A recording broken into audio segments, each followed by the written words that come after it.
In the southern part of India, many centuries ago, a child prodigy was born. This was no ordinary child, but Adi Shankaracharya, a beacon of wisdom and spirituality whose light would illuminate the world for generations to come. Born in the verdant landscapes of Kerala, his journey was marked with extraordinary events and profound wisdom right from the time of his birth. The cosmos seemed to have conspired to gift the world with an extraordinary soul, one who would shape the spiritual fabric of an entire nation and beyond. From a tender age, Shankaracharya's intellect was evident.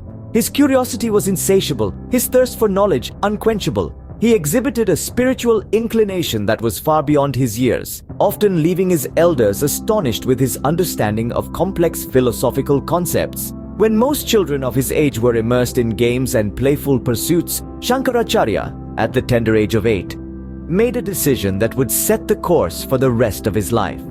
He chose to renounce worldly pleasures and dedicate his life to the pursuit of spiritual enlightenment. He became a monk, a sannyasi, willingly embracing a life of austerity. His journey led him to the serene banks of the river Narmada, where he sought the guidance of his guru, Govinda Bhagavatpada. Under the tutelage of this revered teacher, Shankaracharya's spiritual understanding deepened, and his philosophical prowess blossomed. His thirst for knowledge was insatiable. He absorbed wisdom like a sponge, his intellect sharp as a razor, his mind open like the vast sky. And so, this child prodigy, with the wisdom of the sages and the innocence of a child, set forth on a spiritual journey that would redefine the contours of Indian philosophy. He was on a quest for truth, a quest for the ultimate reality. This child prodigy, who would later become the revered Adi Shankaracharya, was about to embark on a journey that would change the course of Indian philosophy. One day, while Adi Shankaracharya was meditating on the banks of the river Narmada, his guru asked him, "Who are you?" In response, Adi Shankaracharya began to recite a hymn that would come to be known as the Nirvana Shatakam. This 6-verse hymn in Sanskrit encapsulates the philosophy of non-dualism, asserting that the individual self and the supreme self are one. The Nirvana Shatakam begins with the verse, Manubuddhya hankarachitani naham, nacha shrotravjive nachagrana netre. This translates to, I am not the mind, nor the intellect, nor the ego, nor the mind stuff. I am not the ears, the tongue, the nose, or the eyes. In the second verse, Shankaracharya continues, Na chavyoma bhumir na tejona vayuhu, chidananda rupa shivoham shivoham.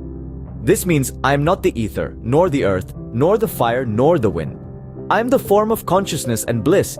I am the eternal Shiva. The third verse, Nacha prana sangyo navai pancha vayuhu, Nava sapta datur nava pancha kosha, translates to, I am not the breath nor the 5 elements. I am not matter, nor the 5 sheaths of consciousness. The fourth verse, Na me dvesha ragau na me lobha mohau, Mado naiva me naiva matsarya bhavaha, means I have no hatred or dislike, nor affiliation or liking, nor greed, nor delusion, nor pride or haughtiness, nor feelings of envy or jealousy. In the fifth verse, he says, Na dharmo na charto na kamo na mokshaha, Chidananda Rupa Shivoham Shivoham. This translates to, I have no duty, nor any money, nor any desire, nor even liberation. I am the form of consciousness and bliss. I am the eternal Shiva.